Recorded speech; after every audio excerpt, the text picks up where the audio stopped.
This is not a normal episode. This is an emergency. A man was murdered, his body set on fire. And now the victim's family says that the people responsible may walk away with little more than slaps on the wrist. In Arizona, the Pima County Attorney's Office is preparing to offer plea deals that the victim's wife, Christina Clifford, believes ignore the brutality of the crime, dismiss the grief of her family, and put the public at risk. She's speaking out and she's asking for your help because there are only days left to act. In this bonus episode, you'll hear what happened to Paul Clifford and why Christina is begging you to use your voice before it's too late. Here's what the family of Paul Clifford would like you to do. Share this episode, post about it on social media, and most importantly, call the Pima County prosecutor's office. Tell them Paul Clifford's life mattered, and his death deserves more than a footnote in a backroom plea deal.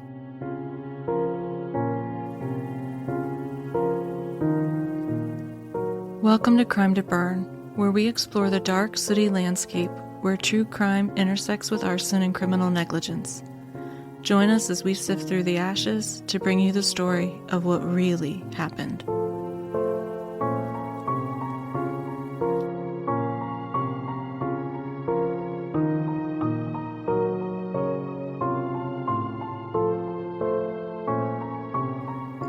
Welcome back to CrimetoBurn. I'm April, a fire protection engineer, former firefighter, and scrutinizer of justice. And this week, I'm not just bringing you a story. I'm giving the mic to a woman who's living a nightmare. Christina Clifford lost her husband Paul in one of the most horrifying ways imaginable. And now, she's fighting to stop what she believes is a massive miscarriage of justice. This episode is her call to action. I urge you to hear her voice and decide if you'll raise yours alongside hers. Before we begin, a few things. All defendants are presumed innocent until proven guilty in a court of law. I fact-checked what I can, and I'm honoring Christina's request to share what she's been through. But legal proceedings are still active, and I need to tread carefully. There's a lot I can't reveal yet. 2 of the defendants are teenagers. One is 19, the other was just 16 at the time of the murder and turned 17 soon after. And because ethical coverage matters, I will not be naming the 17-year-old, even though her identity has already been publicly released and she was initially charged as an adult. What I will do is this. I will let Christina tell you what she believes happened, how the system has responded, and why she's sounding the alarm. It was 11:30 p.m. on December 23, 2024, just before Christmas Eve, when Paul and Christina Clifford received a knock at their door. Their home sits deep in the Catalina Mountains of Pima County, Arizona. No cell service, dirt roads, remote, and hard to reach. Their adult daughter, Sabrina, awoke, saw a flashlight shine through her window and a man outside trying to peer in. Terrified, she called her father on her cell phone, using the home's Wi-Fi to wake him.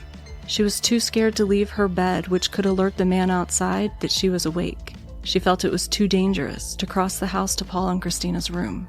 Christina, what went through your mind when Sabrina told you someone was outside with a flashlight? I would say panic, a little bit of panic, concern, like this is not normal. What's going on? Paul answered the door to a man claiming his car had broken down nearby. He said he needed a jump. That man was Jack Upchurch. I know you said this is an area with no cell signal, so was it normal for people to show up at your house after an accident or a breakdown, or is this unusual?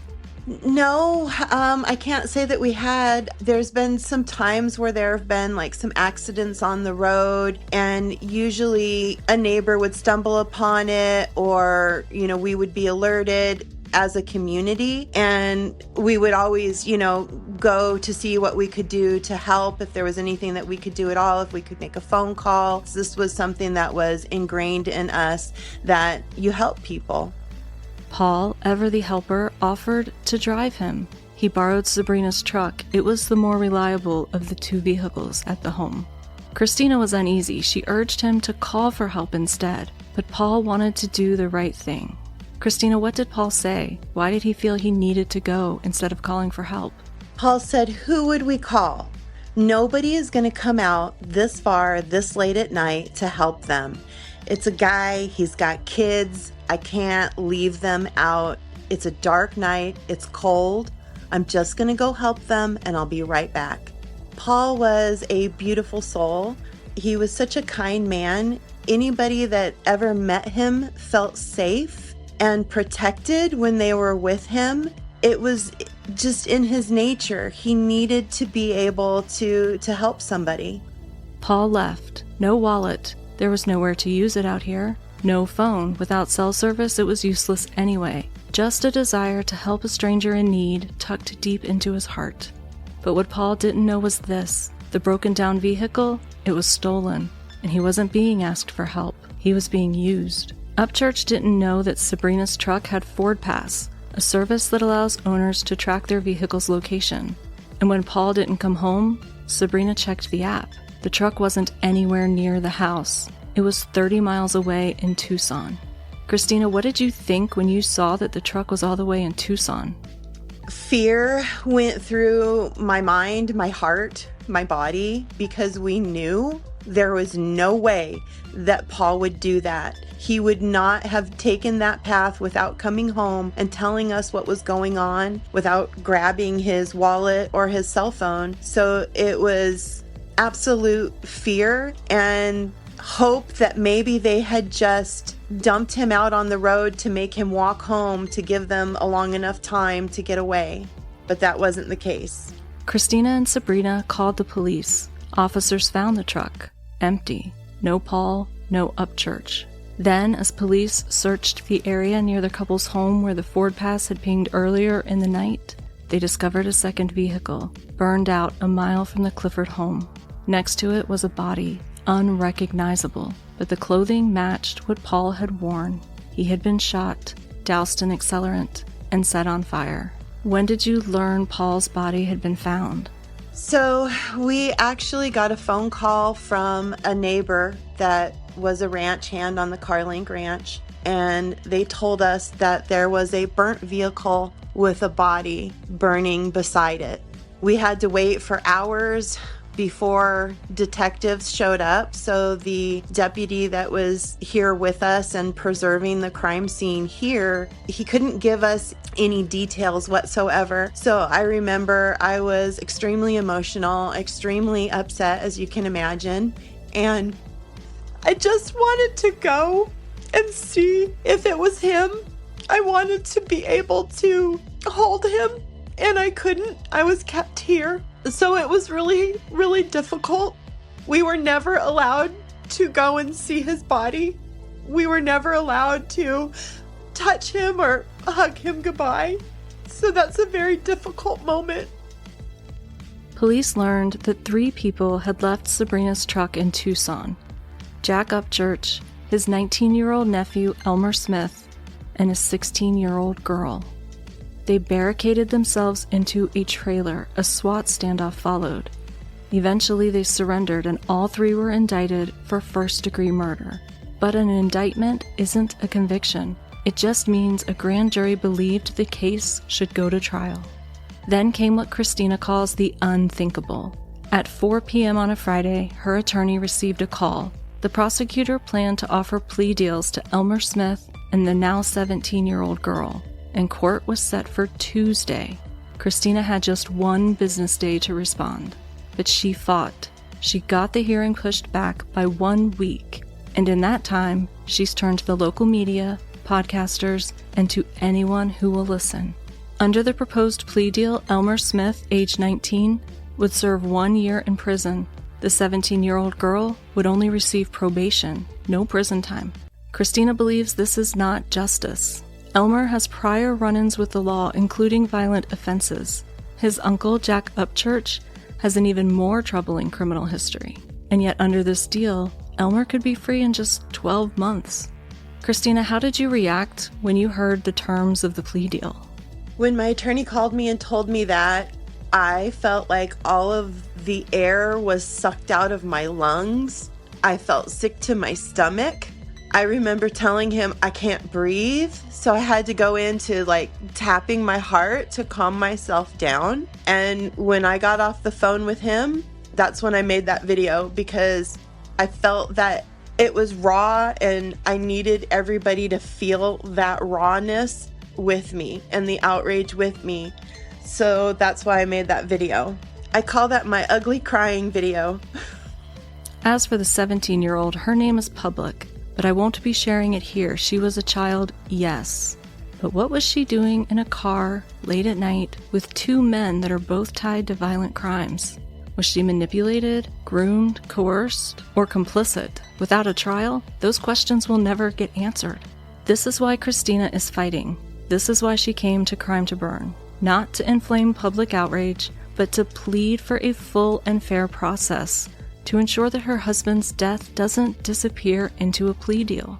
Yes, it's possible these plea deals are strategic, trading lighter sentences for testimony against the shooter. But that doesn't erase the trauma or give the family peace. And Christina says it raises real questions about public safety. Christina, why do you think these deals could put the public at risk? I feel that this is a heinous, serious crime. It's obvious that all three were involved. The Pima County attorney would not be offering them any deal if they were innocent. They would be released. So she is saying that, yes, these three people were there. These three people were involved. And it's such a heinous, brutal crime. And the fact that they hid out for an entire week together, that it took SWAT to bring them in. And when they were questioned in the police reports, all three of them lied. All three of them have changed their story. All three of them have, and I know we can't discuss the minor, but it's been told to us, all three of them have criminal histories. The two adult males, Elmer Smith and Jack Upchurch, have documented criminal histories. Of course, Upchurch's is a much longer one. It's pages of incidents. So to me, they have shown themselves to be dangerous people that we cannot allow on the streets. If they would do this to the one person who saw value and worth in them, because that's what happened. Paul saw their worth and wanted to help them, and that's all he wanted to do. And if they would treat a human being that had only kindness in his heart, what are they going to do to somebody that looks at them wrong or has something that they want and doesn't want to give it up? To me, that is a no-brainer. These are three dangerous individuals, and for our public safety, for everybody's safety, we need them locked away in jail or in prison. Now, the Pima County Attorney's Office issued the following statement. County Attorney Conover and veteran prosecutors have been in contact with the Clifford family and have held meetings with them and have had difficult yet necessary conversations with them that explain the actions we are taking as an office and why we are taking them. We deeply sympathize with what the family is going through as they grieve and navigate this difficult time. We continue to maintain an open line of communication and keep the family apprised of upcoming court dates and any developments in the case. Ethical rules prevent us from discussing specific details of the case. Generally speaking, we have a legal and ethical obligation to thoroughly assess all facts and evidence, as well as the culpability of each defendant involved. We will not deviate from that obligation. We are committed to ensuring that all decisions are made with care and transparency, with the goal of providing victims of crime and their loved ones with a voice in the criminal justice process. We remain diligently focused on proceeding with the upcoming first-degree premeditated murder trial in this case against the man who is accused of being the shooter. Christina, how do you respond to the prosecutor's statement? I feel the prosecutor's statement is, number one, not a personal statement. It's a PR statement from her office. It is filled with inconsistencies and honestly dismissive of what happened to Paul and what his family, his friends, and all of his loved ones are going through right now. What does justice for Paul look like to you? Justice would be all three of them going to trial and being tried by a jury of peers, of 12 people, to be able to decipher this story, to see who's telling the truth, and to be able to bring to light everything that happened. I would like to see all three of them serve the max amount of time allowable by state law. I'm not even going to go into the death penalty. That, to me, honestly, was something that could have helped with the bargaining tools that they use. But what's important to me is that they all serve a proportionate period of time for what they did, which was murder my husband in cold blood and burn his body. And that deserves more than probation and more than 1 year incarceration. Christina is asking you to take one step. Call the Pima County Attorney's Office and say, Paul Clifford's life mattered. His death deserves justice. Please reconsider these plea deals. Their phone number is 520-724-5600. You can go to their website, pcao.pima.gov, which I will put in the show notes. When you go to that website, scroll all the way down to the bottom and click Contact Us for the email form. If you're a podcaster or journalist who wants to speak with Christina, I've included her social media link in our show notes. But it's important that we act quickly. Christina has a meeting with the attorney's office on August 1st. If you can act before then, that would be best. But at a minimum, by August 5th. The other night I had a dream about Paul. I asked him, I said, what happened when you left? What happened when you left here? And he opened his mouth and nothing came out. And to me, I just woke up feeling like he doesn't have a voice. And he didn't have a voice in any of it. So I really appreciate you helping me to be able to bring to light and hopefully amplify his side, his story. This is what CrimetoBurn was built for, to scrutinize the justice system, to amplify voices like Christina's, and to demand accountability. If this episode moved you, share it, talk about it, and call the number. There are only days left to potentially change an outcome that Christina says is an injustice. Christina is doing everything she can to make people aware of what is happening, the battle that she's fighting. Will you fight with her?